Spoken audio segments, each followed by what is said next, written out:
कभी सोचा है कि क्या होता है जब लालच हकीकत की ठोस जमीन से आ टकराता है? चलिए आज एक ऐसी ही कहानी के सफर पर चलते हैं।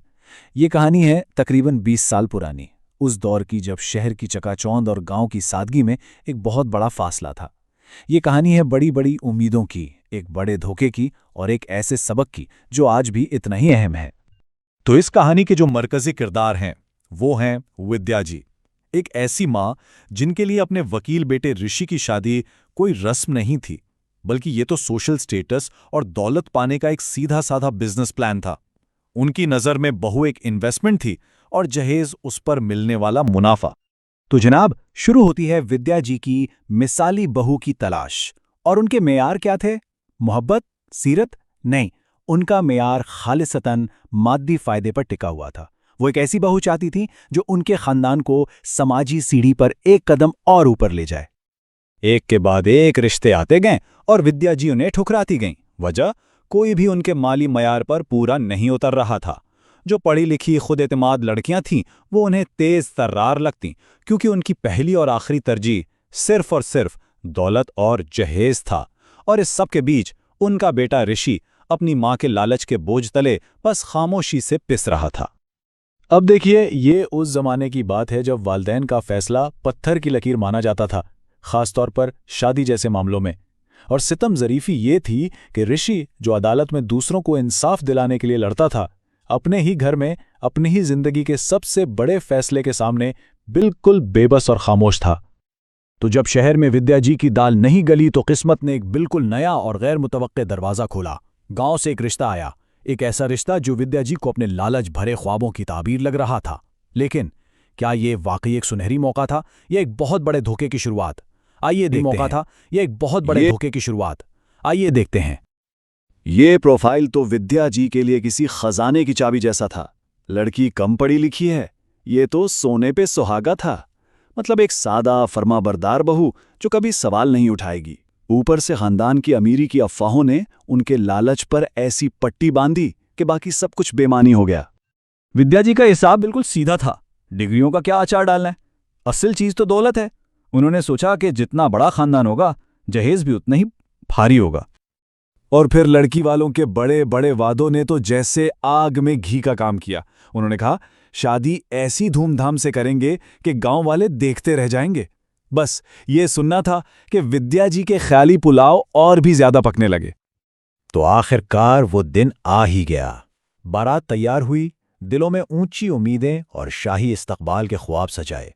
6 घंटे का लंबा सफर था, लेकिन सबको यकीन था कि मंजिल पर एक जन्नत उनका इंतजार कर रही है। लेकिन जन्नत का तो पता नहीं, उनका सामना हुआ एकदम कड़वी हकीकत से। 6 घंटे के थका देने वाले सफर के बाद जब वो पहुंचे तो शानदार हॉल की जगह एक खुले खेत में बिछी चारपाइयों ने उनका इस्तकबाल किया। ये उनके ख्वाबों की दुनिया पर पहला और सबसे जोरदार थप्पड़ था। शहर की आसाइशों में पले बड़े दूल्हे और उसके खानदान के लिए ये एक बहुत बड़ा कल्चर शॉक था। ऋषि का ये मासूम सवाल सिर्फ एक सवाल नहीं था, बल्कि उनकी बढ़ती हुई हैरानी और मायूसी का खुला इजहार था। और इधर बारातियों में भी खुसर-फुसर शुरू हो गई। इस तंजिया तबसरे में उनकी इज्तिमाई शर्मिंदगी और मायूसी साफ झलक रही थी। वो सब समझ चुके थे कि जिन सुनहरे ख्वाबों के साथ वो आए थे, वो चकनाचूर हो चुके हैं। इस्तकबाल के बाद खाने की सादगी ने तो उनकी बची खुची उम्मीदों पर भी पानी फेर दिया। जो शाही ज़ियाफ़त का ख्वाब देखा था, उसकी जगह मिला क्या? मिट्टी के कल्हड़ में चाय, एक लड्डू और एक कचौरी, और मेन कोर्स दाल चावल और सादा सब्जी। पनीर, अरे वो तो भूल ही जाइए। और फिर वो लम्हा आया जिसने विद्या के तमाम ख्वाबों को जलाकर राख कर दिया। दुल्हन का सादा देहाती रूप, एक सजी संवरी जेवरात से लदी बहू की जगह गरिमा का सादा हुलिया विद्या के लिए आखिरी और सबसे बड़ा झटका था। तो अब कहानी का रुख मुड़ता है वापसी के सफर की तरफ। सारी उम्मीदें दम तोड़ चुकी थीं, सिवाय एक के। विद्या जी की इज्जत बचाने की आखिरी उम्मीद अब उन बंद डब्बों में कैद थी जिन्हें जहेज कहा जाता था। ये वो सवाल था जिसके जवाब का विद्या और उनके खानदान को बेचैनी से इंतजार था। क्या उनकी सारी तजलील का इजाला इन डब्बों में मौजूद था? और जब डब्बे खुले तो विद्या का दिल डूब गया। उनमें सोने चांदी के बजाय आटा, चावल, घी और बर्तनों के ढेर थे। ये जहेज नहीं, बल्कि एक देही घर गृहस्थी का पूरा सामान था।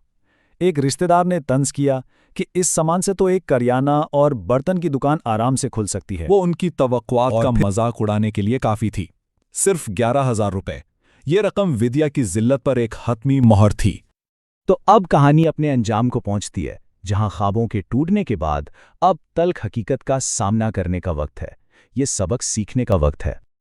बेदिया की कड़वाहट और गुस्सा यहाँ उरूज पर था। अपनी गलती मानने के बजाय वो अब भी सारा इल्जाम लड़की के बाप पर डाल रही थीं, इस हकीकत को झुठलाते हुए कि ये सब उनके अपने लालच का नतीजा था।